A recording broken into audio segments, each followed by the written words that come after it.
إلى يوم الدين. أما بعد، اتقوا الله وأطيعوا الله والرسول لعلكم ترحمون.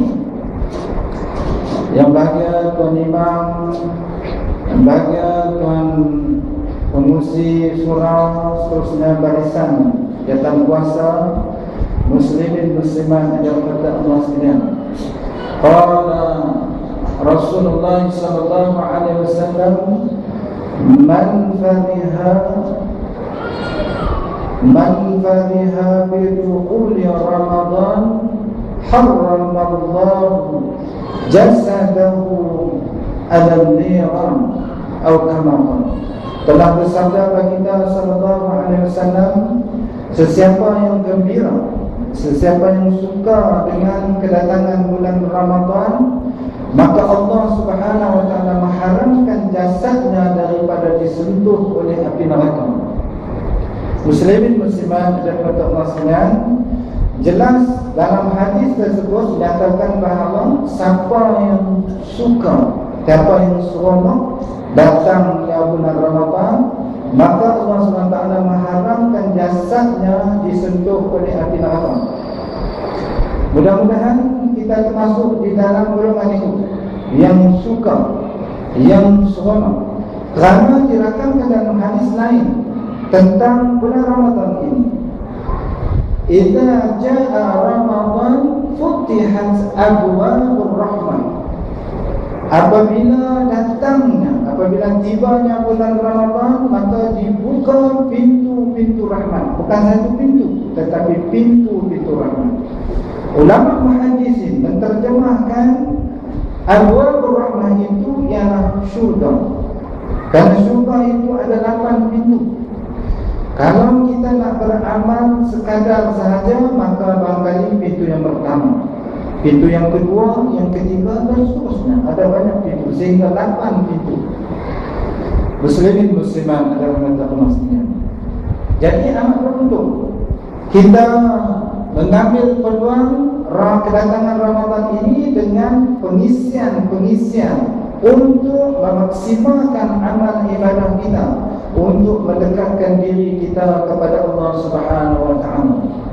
Di antaranya, barangkali kita nak mengisi Ramadan kita itu dengan menghidupkan malamnya, yaitu man qama Ramadan imanan wa ihtisaban ghufira lahu ma taqaddama min dhanbi atau kama. Sesiapa yang menghidupkan malam dengan penuh keimanan, dengan penuh pengharapan kepada Allah SWT, maka diampunkan dosa-dosanya pada tahun yang lalu. Jadi di antaranya qiyamul lail kita iaitu dengan salat sunat tarawih, dan dilengkapi dengan salat sunat witir. Alhamdulillah, ini adalah tempat yang pertama yang saya hadir diselesaikan dengan salat witir, baru kita ada tazkirah. Di tempat lain bila sampai saya kata macam mana tazkirah, saya kata 8. Dia kata tak biasa ada 4. Kerana apa 4 mereka? Saya kira dia buat satu track atau jerak kepada jemaah yang ada. Dia kata kalau 8 dia buat cabut balik. Saya surah berbaca 12 tangan, kerana sehingga selesai witir tidak ada orang yang balik. Walaupun duduk di jauh belakang sana, tapi masih menunggu. Kita harap dia tunggu sampai habis. Jangan sekat jalan, kali sekali lagi tak lah. Tak tiang tu dah belah sini. Muslimin muslimat dan muslimat.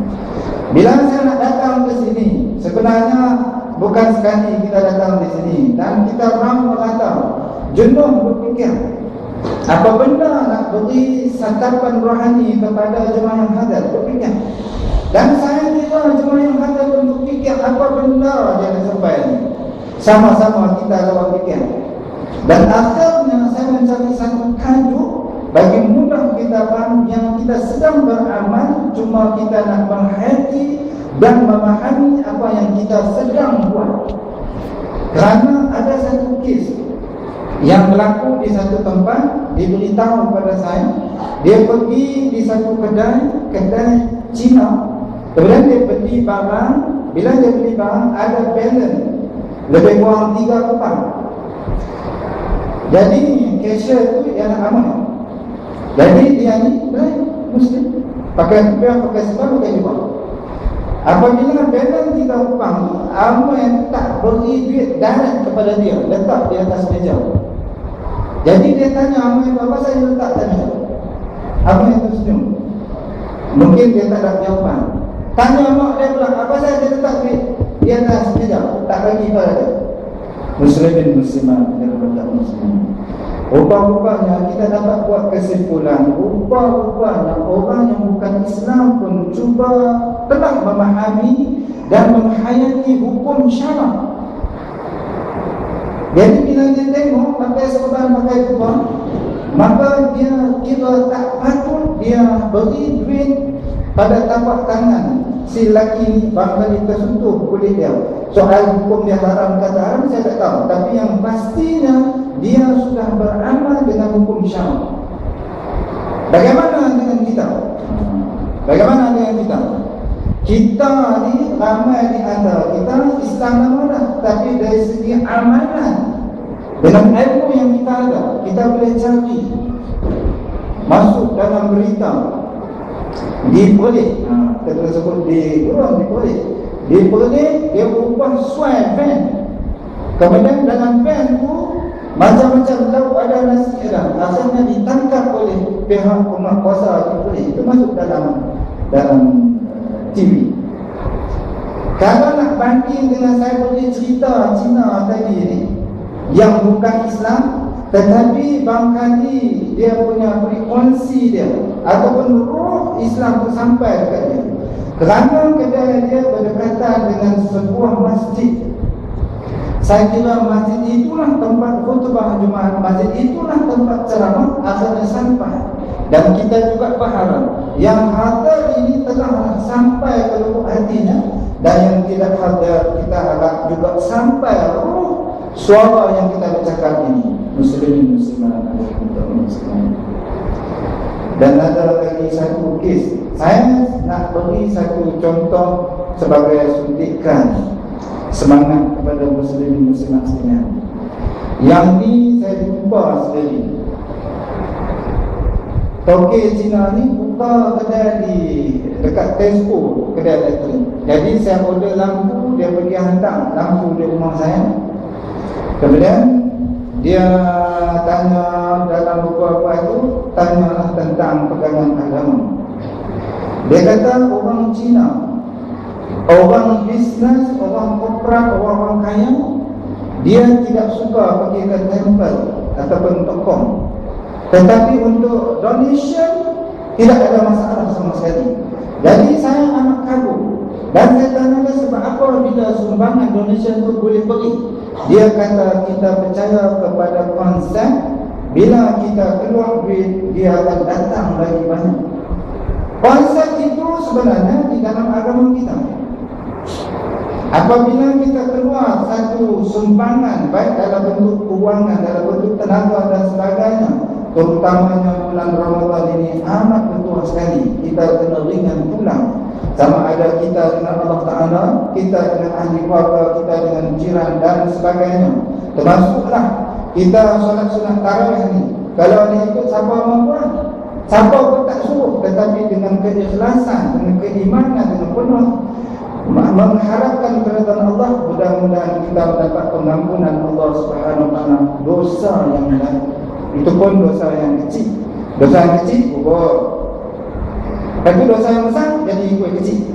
Perbincangan kita juga tidak lari daripada itu, nak menggugurkan dosa. Kerana pada penggan yang kedua, pada penggan yang pertama bulan Ramadan disebut huwa awwaluhu ar-rahmah, iaitu 1 sehingga 10 itu diliputi dengan rahmat Allah.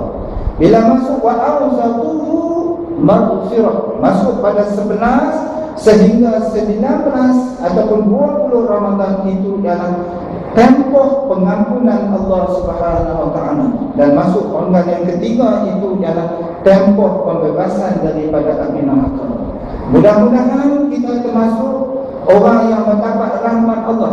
Tajuk perbincangan kita juga tidak lari pada rahmat Allah dan pengampunan Allah. Muslimin muslimat dan agama sekalian.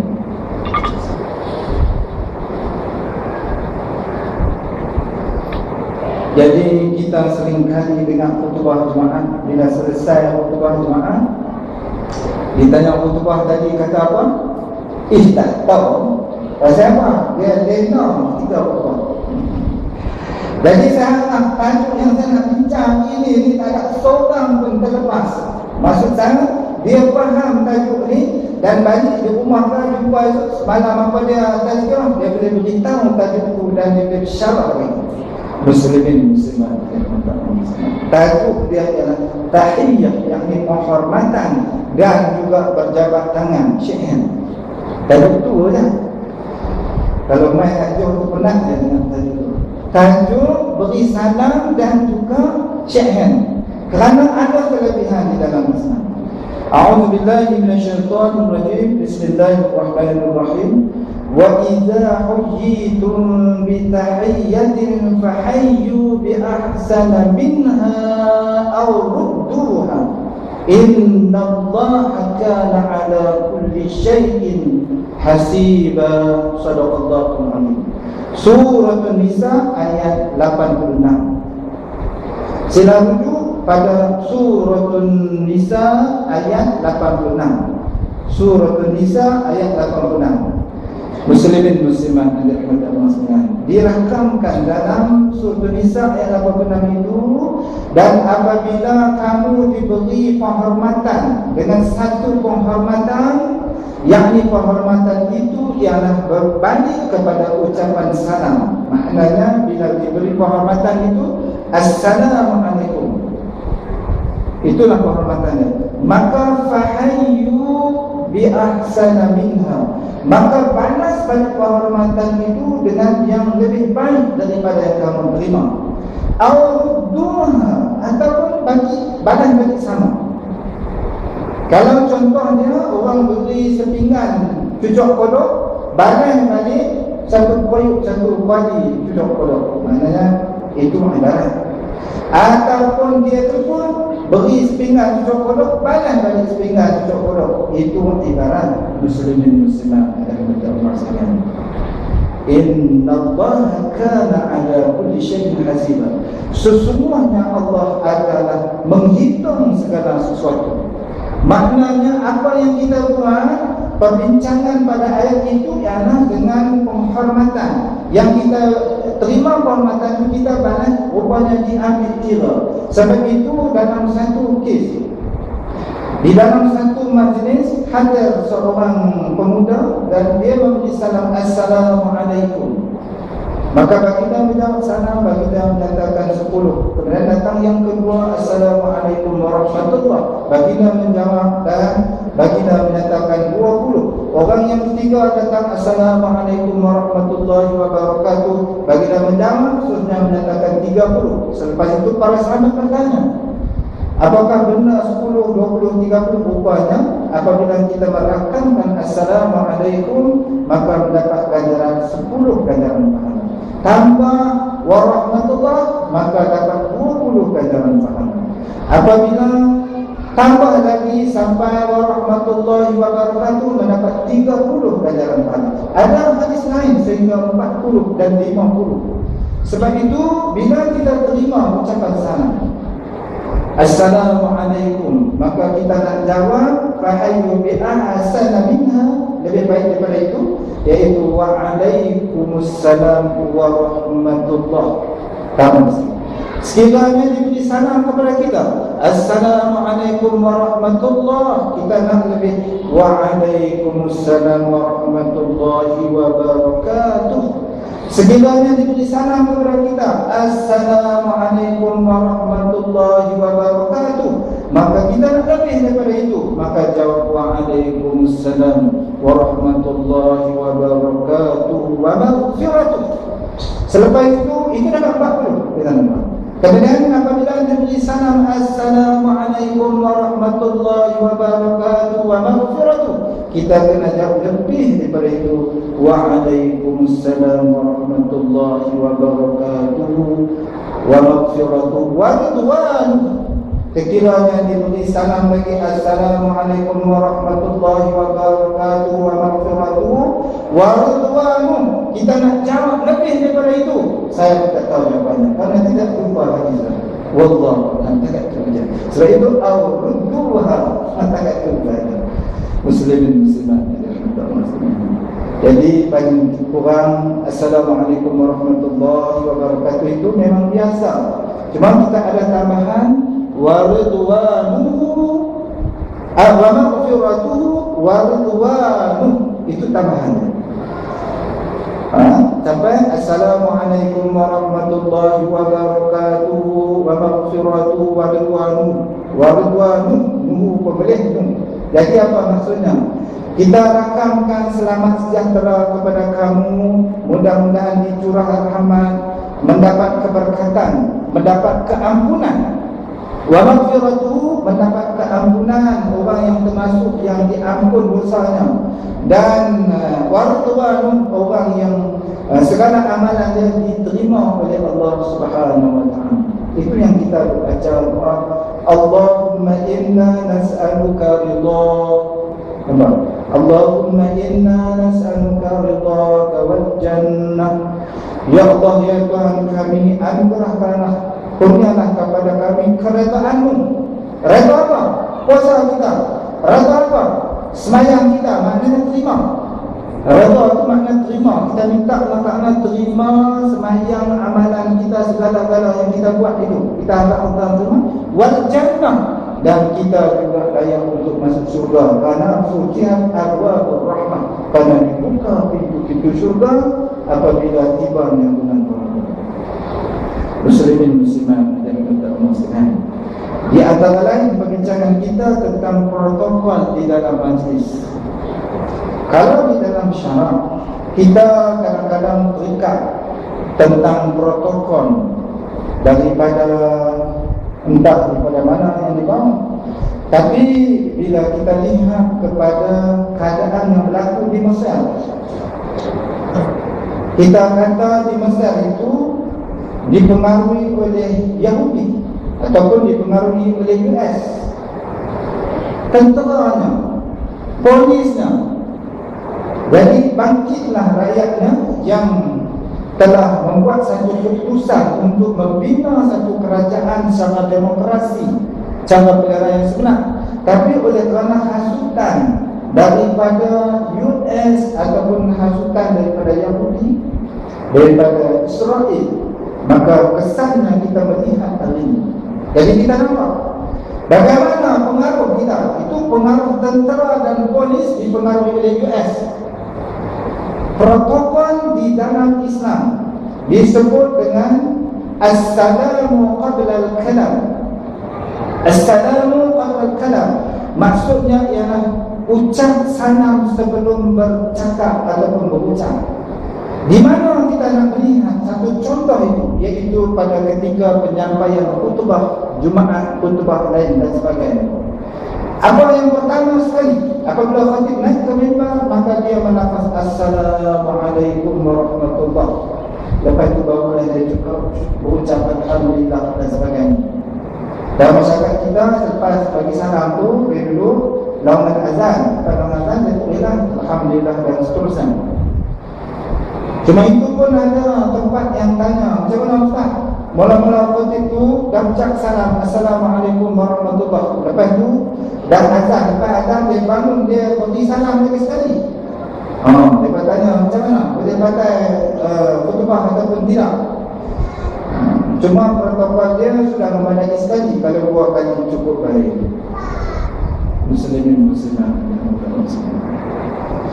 Jadi lafaz salam itu ikut ada ulama menyatakan bahawa sekiranya dia berucap apa yang berlaku dalam masyarakat kita, dia akan sebutlah yang berbahagia sekian dia sebut bla habislah semua tu, barulah dia lafaz Assalamualaikum warahmatullahi. Jadi saya nak bawa pada malam ini ialah nak mengajak muslimin muslimat kita tukar protokol itu dengan lafaz Assalamualaikum warahmatullahi wabarakatuh.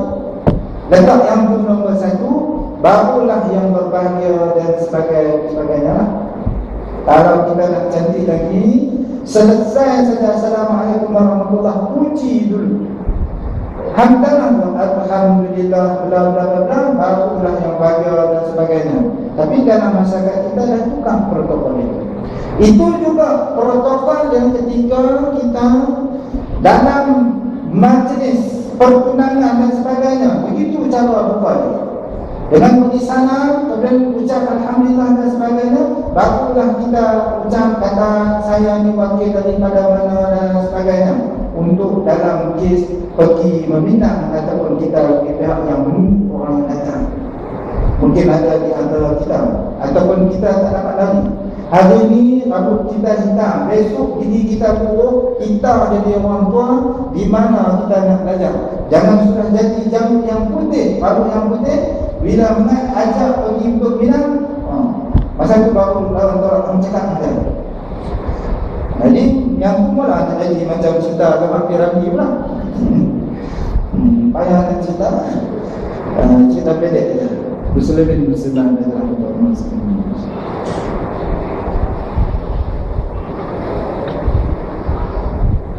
Protokolnya itu di antara yang kita sebut, di antara lain yang kita disunatkan, digalakkan kita apabila kita masuk ke rumah kita sendiri dengan lafaz salam.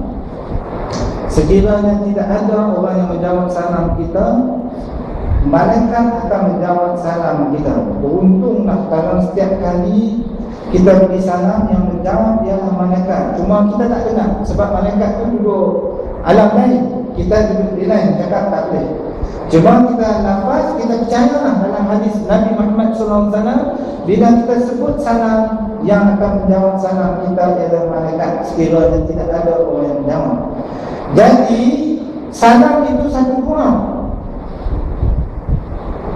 Kita merakamkan Assalamualaikum warahmatullahi wabarakatuh, kemudian wabarakatuh, kemudian waridwan, malaikat menjawab salam kita, malaikat doa untuk kesejahteraan kita, curhan rahmat dan juga keberkatan, pengampunan dan terima segala amalan kita dan sebagainya. Maka amat beruntung para malaikat jawab salam kita. Muslimin muslimat. Malah kalau kita kirim salam kepada baginda sallallahu alaihi wasallam, baginda menjawab ketika itu juga sama dengan ahli kubur. Kalau kita kirim kepada saudara kita yang nak pergi menunaikan umrah, haji dan sebagainya, sama ada dia nak sebut, inilah ucapan salam daripada saudaraku, daripada guru, dia pun sebut Assalamualaikum ya Rasulullah, mungkin tak itu sudah simple. Dia harap je, ataupun dia rakam dulu Assalamualaikum ayuhan Nabi wa rahmatullahi wa barakatuh. Ini adalah salam daripada saudaraku yang berada di gurun Malaysia. Sebut nak sebut pun sebut tak. Muslimin muslimat. Kemudian sekiranya kita terima salam, kita sebut sebagai kirim salam. Jadi kawan kita jumpa kawan yang lain, dia kata simpulan ni kirim salam, dia pun lafaz Assalamualaikum warahmatullahi wabarakatuh. Jadi kita nak jawab macam mana salamnya? Mungkin biasa kita jawab Waalaikumsalam. Waalaikumsalam itu untuk siapa? Mungkin niat kita untuk saudara kita yang daripada Kuala Lumpur itu. Jadi yang pembawa salam ni tak ada apa. Sebab itu cara menjawab dia, bila orang yang bawa salam, kawan kita daripada Kuala Lumpur, orang guru ni di Kuala Lumpur, jumpa kawan Kuala Lumpur, dia kata nanti salam dekat kawan ni kali-kali. Dia pun balik main, dia habak sebut kawan sekian-sekian, kirim salam dekat hang dengan lafaz Assalamualaikum warahmatullahi. Kita nak jawab ni macam mana? Alaika wa alaihi salam. Alaika maknanya ke atas kamu, wa alaihi salam, dan ke atas kamu dan ke atas rumah berlumpur kesejahteraan warahmatullahi wabarakatuh boleh. Alaika sekiranya yang rumah berlumpur tu alaika itu sekiranya yang main postman ni lelaki, alaika. Kalau lelaki alaiki, pemimpin lahu alaika semua perempuan lagi. Itu dari segi grammar, segi nama. Kalau lelaki alaika, kalau perempuan alaiki. Sekarang kita sambung bersama alaikum. Wa alaihi salam, sekiranya kawan di Kuala Lumpur itu yang lelaki. Kalau perempuan wa alaihi salam. Banyak lah kita bawa semuanya lah. Alaika wa alaihi salam wa rahmatullahi wa barakatuhu wa maghfiratuhu wa ridwanuh. Itu cara kita menyebut sana. Muslimin musliman dan muslimin. Banyak isi yang saya sampaikan tu. Ingat tak ingat kata lah. Jangan jadi kita dengar saja. Saya gelas besar ni, saya nak tuang ayam takat pada gelas saja. Bukan gelas besar ni saya nak tuang guna 1 jam. Muslimin musliman dan muslimin. Maksudnya saya diberi tempoh sampai pukul 11. Pukul 11 penuh ayam gelas ni. Kalau saya lanjut sampai 11.30, maknanya saya tuang 1 jam ayat dalam gelas ni, tak akan masuk. Mungkin di sini sudah biasa begitu. Di tempat lain dia bisik Ustaz, setengah jam sudah 25 minit. Pasal di tempat lain rupanya tak boleh lawan di gurun ni. Gurun ni hebat. Maknanya bersedia untuk mendengar. Cuma saya pun duk sedih juga, ada teranggup dah ke tidak kan. Saya kena isi tak masuk habis lagi. Kalau tidak amatlah rugi. Amat penting apa yang kita nak sebut ini. Muslimin musliman dan muslim. Ali bin Mas'ud, Ali Nabi sallallahu alaihi wasallam qala, min tamam al-tahiyyati akhadh bi yadi atau kama qala rawahu Tirmidzi. Daripada Ibnu Mas'ud radhiyallahu anhu, daripada Nabi sallallahu alaihi wasallam telah bersabda, daripada penyempurnaan penghormatan, penyempurnaan lafaz assalamualaikum, kesempurnaan lafaz assalamualaikum itu ialah dengan mensuah tangan ataupun berjabat tangan. Itu disebut dalam hadis itu kesempurnaan daripada lafaz salam kita berjabat tangan ataupun shake hand. Kalaulah kita kata solat sunat tarawih nak bagi sempurna qiyamul lail kita, disempurnakan dengan witir. Mungkin ada di antara kita yang rasa tidak puas untuk solat 8 rakaat, dia nak tambah lagi, silakan tambah. Boleh, walaupun kita sudah beres dengan kita, boleh lagi kita nak buat tarawih. Ada 2 cara. Satu cara kita terus saja tambah tarawih, ataupun kita tak buat tarawih nak bangun tahajud, teruskan tanpa melaksanakan solat sunat tahajud, solat sunat witir. Kerana la witrani fi lailah, tidak ada 2 witir di dalam satu malam. Jadi maknanya kita sudah ada buat witir. Dan nak sempurna bagi 20, tambah lagi 12 rakaat. Tapi saya rasa tak takut. Hak balik ni balik letih lah, cukup lah. Jadi cukup hebat. Walaupun 8 rakaat. Sebenarnya tuntutan sunat muakkadah itu ialah laksana saja sunat tarawih, bukan dari segi bilangan. Dan tuntutan sunat muakkadah itu laksana saja witir, bukan bilangan. Tak timbul soal 8-20. Maknanya kalau dia buat 8 sudah terlaksana tuntutan sunat muakkadah. Sama ada bersendirian ke, sama ada berjemaah ke, dia baca ringkas ke, baca pendek ke, baca Fatihah turun rukuk dan sebagainya, itu cerita lain. Mana yang tu ganjaran pahala dia berbeza. Tetapi tuntutan sunat muakkadah itu telah dilaksanakan dengan dia laksana saja solat sunat tarawih walaupun 2 rakaat. Jadi kalau 2 rakaat padan dengan pahala dia 2. Mana nak sama dengan 8? Hak 8 ni mana nak sama dengan 20? Hak 20 ni mana nak sama dengan 36 rakaat di sisi Al-Maliki? Witir begitu juga. Kalau kita malas, maka kita buat satu rakaat. Witir itu maksudnya dalam bilangan ganjil.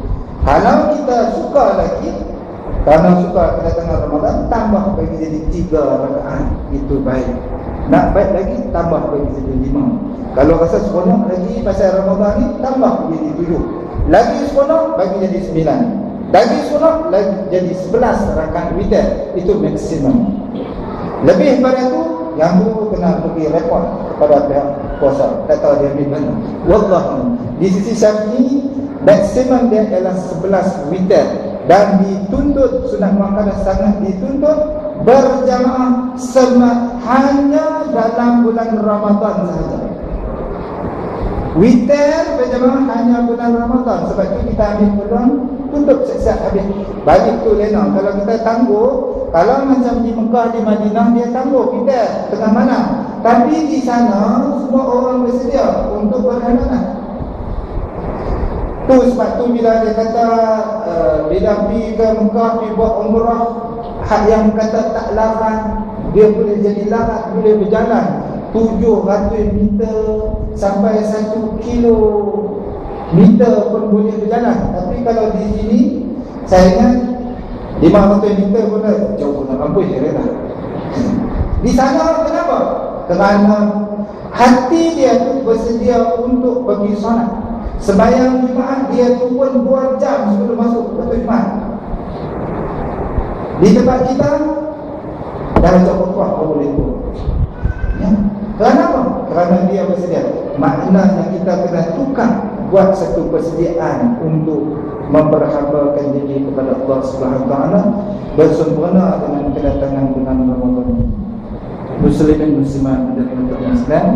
Dalam hadis tadi disebut bahawa penyempurnaan ucapan salam itu dengan berjabat tangan. Kerana berjabat tangan itu ada kelebihannya. Dirakamkan dalam hadis ini, an Anas bin Malik anna Rasulullah sallallahu alaihi wasallam ma min muslimaini iltaqaya fa akhadha ahaduhuma biyadi sahibi illa kana haqqan 'ala Allah ay yahdura du'aahuma ولا يفرق بين أيديهما حتى يغفر لهما أو كما رواه أحمد. Jadi dalam hadis ini menyatakan daripada Anas bin Malik, daripada baginda Rasulullah SAW telah bersabda, tidak di antara 2 orang Muslim, tidaklah di antara 2 orang yang beragama Islam apabila bertemu maka dia suar tangan dia. Di antara keduanya suar tangan, berjabat tangan, melainkan Allah Subhanahu Wa Taala akan menerima ataupun mengabulkan doa kedua-duanya. Itu kelebihan berjabat tangan. Kelebihan salam dengan kelebihan salam, kelebihan shake hand tu saja. Jadi apakah kita tahu kawan? Kita dengan bukan Islam juga kita berjabat tangan. Apakah itu kita kira adat? Kita juga mandi, orang yang bukan Islam juga mandi, kita juga makan, orang yang bukan Islam juga makan. Jadi kita mandi itu kerana tuntutan sunnah, nak bersihkan badan kita, maka dia jadilah dia sebagai ibadah. Kita makan, orang yang bukan Islam juga makan, sebenarnya ada, mandi juga ada, makan juga ada. Tetapi kita kosong dalam hati kita makan, nak beri jadi tenaga untuk solat sunat tarawih dan sebagainya. Maka itu jadilah dia sebagai ibadah. Kita berjabat tangan, orang bukan Islam juga berjabat tangan. Oh, kita kata orang bukan Islam berpeluk. Maknanya yang tu boleh jadi adat sekiranya kita tidak kosong dia sebagai satu tuntutan sunnah. Imam An-Nawawi rahimahullah ta'ala menyatakan bahawa berjabat tangan itu satu sunnah. Apa kelebihannya? Bila kita berjabat tangan, maka Allah SWT akan terima doa kita. Cuma persoalannya sekarang, apa doa yang kita minta ketika berjabat tangan? Allah Ta'ala terima. Astaghfirullahaladzim. Yang pun kita minta. Astaghfirullahalazim. Yang tu kita pohon kepada Allah. Berjabat tangan, Allah Ta'ala terus ampun. Saya tersilap dulu. Sepatutnya tajuk dia terima doa kita. Kita mohon doa kepada Allah Ta'ala, kita baru minta. Tapi berjabat tangan, Allah Ta'ala dah terima doa kita. Maknanya kalaulah kita buat permohonan, satu permohonan, maksud saya, kes dalam berjabat tangan ni doa kita diterima, maknanya kita dah terima offer letter, surat tawaran tu dah terima, sign dah jadi. Berjabat tangan doa makbul. Itu saya ibaratkan kita dapat offer letter daripada mana-mana. Kalau kita nak buat pinjaman bank, mula-mula kita submit segala dokumen kita. Lepas tu dia akan beri surat tawaran, kata diluluskan pinjaman kita. Mana itu panggil offer letter. Maksud saya, kita jabat tangan itu, doa kita Allah Ta'ala terima terus. Itu umpama offer letter. Bukan kita minta lagi. Yang kita baca Rabbana atina fid dunya hasanah, lepas solat tadi kita lalu minta. Allah Ta'ala dengar tak dengar doa kita? Tak tahu lah, tengok betul macam mana. Tapi berjabat tangan, Allah Ta'ala dah terima doa kita sebelum berpisah kedua-duanya. Jadi hebat tak hebat? Kita minta dengan jabat tangan itu pun terima. Kira berjabat tangan tu lagi hebat, fadilah dia besar. Jadi amatlah beruntung orang yang suka berjabat tangan. Jadi kalau kita dapat berjabat tangan, kalaulah dengan orang yang hebat, tak apa, maknanya dia lagi hebat. Tapi bila suruh jabat tangan, jangan buat jabat tangan nak belakang tu. Itu tak boleh. Jabat tangan lelaki dengan lelaki, perempuan ikutlah kalau mahram dia itu sedalan. Muslimin musliman. Apa doa? Doa itulah di antara rakaman doanya, taqabbalallahu minna wa minkum wa ghafarallahu lana wa lakum. Jadi kita pun apa nak? Taqabbalallahu minna wa minkum wa ghafarallahu lana wa lakum. Kita minta Allah Ta'ala terima segala amalan, amalan kamu, amalan aku, dan ampunlah dosa kamu, dosa aku. Itu doa kita. Tapi sekarang kita dah hafal dah skrip tu. Taqabbalallahu minna wa minkum wa ghafarallahu lana wa lakum. Jumpa kawan kita terlupa skrip doa ni. Sebenarnya doa yang paling simple, iaitu Allahumma salli ala Muhammad, itu ialah doa. Kata Imam Nawawi, selawat itu doa. Kita doa untuk Nabi, kita dapat bagi 10, Allah Ta'ala akan selamat kepada kita 10, iaitu curah rahmat kepada kita 10 dengan sekali selawat. Kalau kita dapat bersalaman berapa 10 orang, maknanya kali 100 kali dapat curahan rahmat daripada Allah SWT. Tapi bersyarat dengan dia berlafaz Allahumma salli ala Muhammad sallallahu alaihi wasallam dan sebagainya. Jadi sebutan salam kepada baginda sallallahu alaihi wasallam. Yang tu kalau kita tak main mengaji di sini, tak main dengar pun tak apa. Tengok Kamak Piramli, dia salam Allahumma salli ala Allahumma salli. Piramli nak ajar supaya rajin-rajinlah salam, rajin-rajinlah berselawat. Itu Piramli cuba mengajar kita di dalam filem apa saya tak tahu.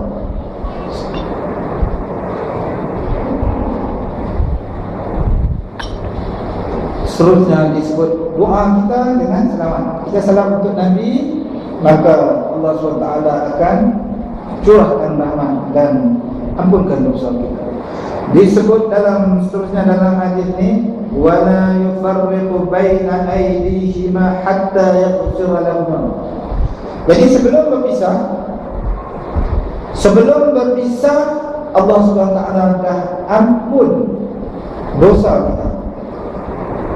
Maknanya fadilah syair itu yang kita baca dalam hadis ini ada dua. Pertama, doa kita makbul. Yang kedua, diampun dosa kita. Salam saja, tak perlu lagi.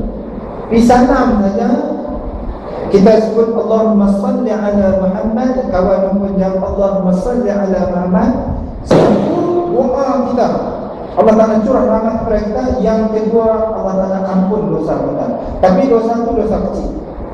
Dosa yang kecil terus berbuat dosanya, tapi dosa yang besar jadi kecil. Kalau banyak kali salam, besar tu jadi kecil habis tu. Muslimin muslimat adalah orang sekalian. Jadi sebelum saya teruskan lagi, kita buka peluang untuk muslimin muslimat untuk timbulkan soalan, sama-sama kita bincang, sama ada berkaitan dengan tajuk perbincangan kita ataupun di luar perbincangan kita. InsyaAllah. Silakan.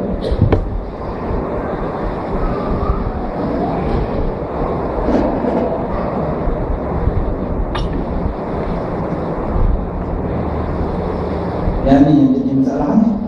Main nak tengok ni apa yang soalan. Kalau tak ada soalan saya nak tanya. Tapi kalau saya tanya tak ada jawab, saya nak jawab. Ada timbul dan memang berlaku di dalam masyarakat kita. Bila kita bersalaman, ada yang cium tangan.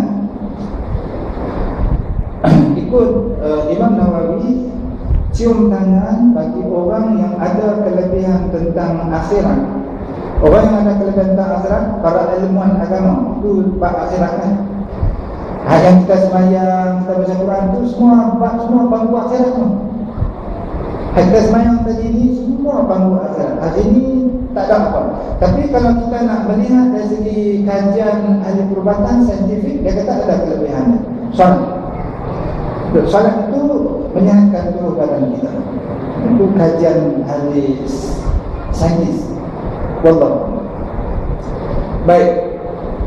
Cium tangan, diharuskan mencium tangan para ilmuwan agama, ibu bapa, orang yang hebat dalam pegangan agama.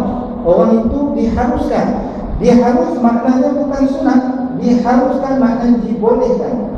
Tetapi bagaimana tentang hari ini satu trend orang yang ada kelebihan dari segi kedudukan duniawi, angkat hukum dia makruh. Hukum dia makruh. Tapi makruh ini tidak berdosa, cuma tidak disukai oleh syarak. Muslimin muslimat adalah muslimin.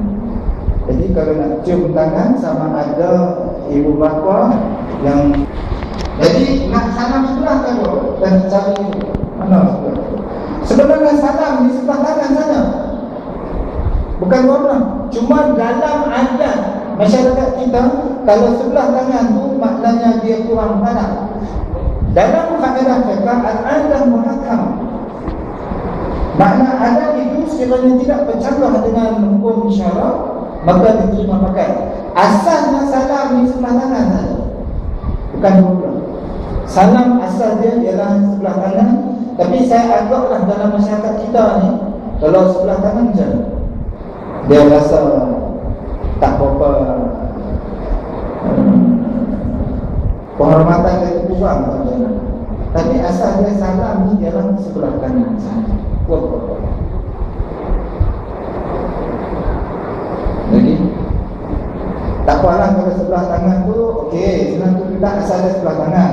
Cuma yang kata ni tu dari ya, yang tu semua apa-apa hebat-hebat tu, VVIP, very very important person. Lepas tu jenis tuan dia dari ya. Dan tuan dia tak. Tapi bila kemudian dia suka merah. Lepas tak? Bila kosong dia ada. Ni apa ni? Wallahu a'lam. Mungkin ada soalan. Mungkin ada soalan. Ya. Berapa lama kita nak cakap? Baik. Pada hukum, pada dari segi adab dia yang kita nak tahu. Saya kira orang yang suar tangan itu ialah orang yang pertama. Okey? Orang yang suar tangan itu orang yang pertama. Orang yang sambut salam itu orang yang kedua. Dari segi adab dia yang orang yang kedua itu adalah hak dia untuk dia nak lepas atau tak lepas tangan. Okey? Lama tak lama itu bergantung kepada kawan yang kedua. Kalau dia tak mau lepas, tak lepas. Maknanya lagi tak lepas itu, dia lepas itu dosa pun berubah, doa kita diterima oleh Allah SWT. Jadi ada sekarang perintah, bukan orang yang pertama tadi. Tapi dalam kes suar ujung jari itu, orang dia suar itu tarik, dia tarik. Ada bersalaman orang yang kedua, hak dia untuk berlepas tangan. Berapa lama terpulang kepada orang yang kedua.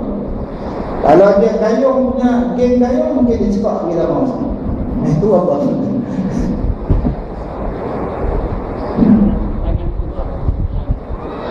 Sapu muka. Hah? Oh, bertetangga muka. Sebenarnya itu di antara adab bersalaman juga. Ada orang yang salam, dia pagi ingat, dia tak apa mau. Sebenarnya apa rasional bersalaman hikmah? Di antaranya ialah untuk mengeratkan persaudaraan ukhuwah Islami. Lafaz salam itu juga pengikat persaudaraan.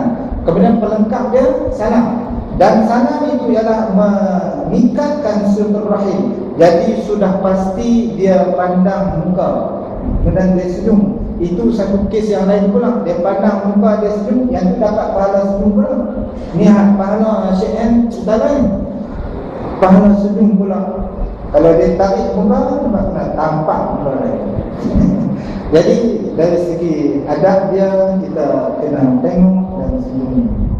Tapi kalau dengan markah, itu haram. Beri salam dekat markah. Saya sebut begini dalam kitab ada semua. Tapi dalam kitab dia tak sebutlah markah. Dia sebut perempuan yang muda, yang cantik, tak boleh kita beri salam. Yang tu murad. Dia nak beri salam ni, kena beri salam. Dia pun boleh buat tahu. Muslimat ada orang tak Muslim. Mana disebut? Saya teringat tentang ucapan salam.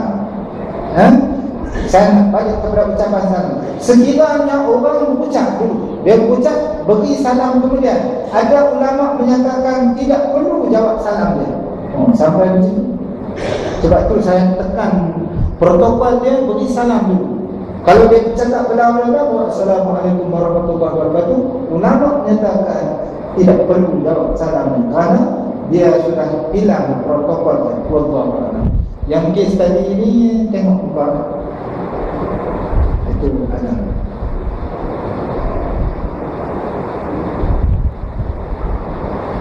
Pasal tinggal di mana ni? Macam mana? Oh, kita beri salam nak jawab genap ke tak beri genap ke? Jadi kawan dulu, Assalamualaikum warahmatullahi wabarakatuh. Adakah orang yang menjawab salam itu hanya sekadar dalam hati atau nak nafas? Dia kalau dalam hati tidak jawab salam lagi. Orang yang beri salam hukumnya sunat, jawab salam adalah wajib. Antara dua orang, Assalamualaikum, hukum dia sunat, jawab salam hukum dia wajib. Tapi di antara orang yang pertama beri salam dengan orang yang kedua, orang yang pertama ini disukai oleh Allah SWT. Beri salam sunat, jawab salam wajib. Tapi yang beri salam itu Allah Ta'ala cukup berkenan orang itu. Jadi sebab tu bila tak tengok Assalamualaikum warahmatullahi wabarakatuh, Assalamualaikum beri salam. Pasal nak Allah Ta'ala suka pada dia. Siapa dia kan? Pakai tulisan. Ya, jawab mesti jawab bunyi. Baru namanya menjawab salam, bukan dalam hati. Dalam hati tidak jawab.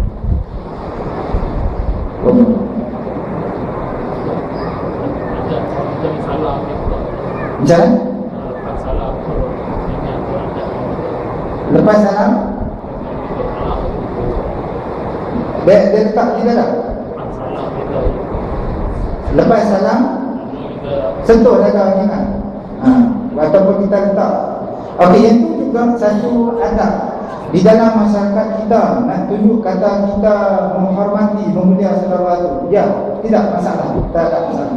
Kita salam, kita letak di kepala kita, kita ataupun kita sapu muka ataupun letak di dada. Itu sebagai penghormatan ataupun kita ihtiram sebagai memuliakan orang itu. Orang itu pun tengok, oh nampak hormat dia. Cara orang main salam pun kita boleh tahu. Nak salam balik pun kita boleh tahu lah dia ni macam mana. Kemudian kalau dia main salam betul-betul hormat, dia sapu muka, dia letak di dada, yang tu pun kita boleh nilai tak keikhlasan, kemuliaan dia dengan kita juga tidak jadi masalah, diharuskan Allah sebagai tanda kemuliaan, penghormatan kepada orang. Ya, betul. Lagi 3 minit. Satu. jam tu 3 minit. Ya.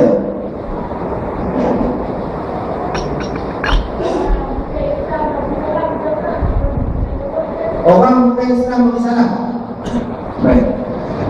Orang yang bukan Islam bagi salam kepada kita. Jadi kita nak jawab ke tak jawab? Persoalan yang timbul, orang bukan Islam bagi salam. Kita sebut tadi penghayatan masyarakat kita yang bukan Islam. Tadi saya sebut maknanya kenapa dia letak beg shilling di atas meja. Kerana mungkin dia kata kalau dia sentuh hukum dia haram. Mungkin dia kata batal wudu. Cina yang tak mengaji itu, yang bukan Islam mungkin begitu. Dia kena ada. Saya ada yang salah. Maknanya amalan hukum syarak ni bukan orang Islam. Orang Islam tak ramai itu yang kena tangkap pun bulan puasa. Yang bukan Islam nak faham hukum syarak. Dan juga dalam masyarakat kita yang bukan Islam beri salam. Ada yang bukan Islam. Saya pernah dia panggil apa? Peladang Pangkat Negeri. Dulu peladang tu pengusi pengarah peladang Pangkat Negeri Pulau Pinang Siam. Tapi rupa dia macam Imam Manan. Macam Imam Manan sendiri. Apabila dijemput saya pergi ceramah di peladang Pangkat Negeri itu, kemudian mereka pesan dekat saya, "Ustaz, jaga pengarah tu macam Imam Manan tapi siap. Dia boleh nafas salam dengan fasih cakap Melayu." Jadi tiba itulah maknanya dalam masyarakat kita yang bukan Islam hari ini pun cuba nak beramal dengan tuntutan Islam. Hak kita ni yang jadi lalu. Tak apalah, sikit pejam mata sebelah baik. Bagaimana hukumnya? Sebenarnya apabila dilafaz salam kepada kita, boleh kita jawab pasal nak jaga antara kita dengan dia, tetapi tak habis. Umpamanya dia lafaz salam, Assalamualaikum. Jawab kita, Wa'alaika. Tak ada bunyi salam. Habis terus. Ataupun wa'alaikum. Alaikum, wa'alaikum ka, wa'alaika, wa'alaikum boleh. Tapi kalau dia mempersendakan salam kita, maka masa itu kita pun bagi dekat dia peluk hak dia main dengan kita. Kalau dia betul-betul dapat salam, Assalamualaikum, macam salam pagi lah. Assalamualaikum, kita sebut wa'alaikum, cukup, tak ada bunyi salam. Untuk orang Islam, kena sempurnakan wa'alaikumussalam. Jadi barangkali dia tanya, pasal apa dengan orang Islam sebut wa'alaikumussalam, pada dia tidak wa'alaikumussalam. Yang tu mudah pada syahadah dulu, dapatlah assalam kemudian. Nampak? Wa'alaikumussalam, assalam yang belakang tu apabila syahadah baru layak dia dapat assalam. Assalam tu nama Allah. Dan itu maksud terjemahan dia sejahtera, selamat sejahtera. Dan sekiranya dia mempersendarakan salam dengan dia pemain salam, maka dijawab dengan wa'alaikumussalam. Apa wa'alaikumussalam tu makna mati ataupun tak mati mampu. Kata kamu mampu, dia nak main sangat. Rupanya begitu cara Allah. Balik satu soalan, pacaklah dari sebelah ini.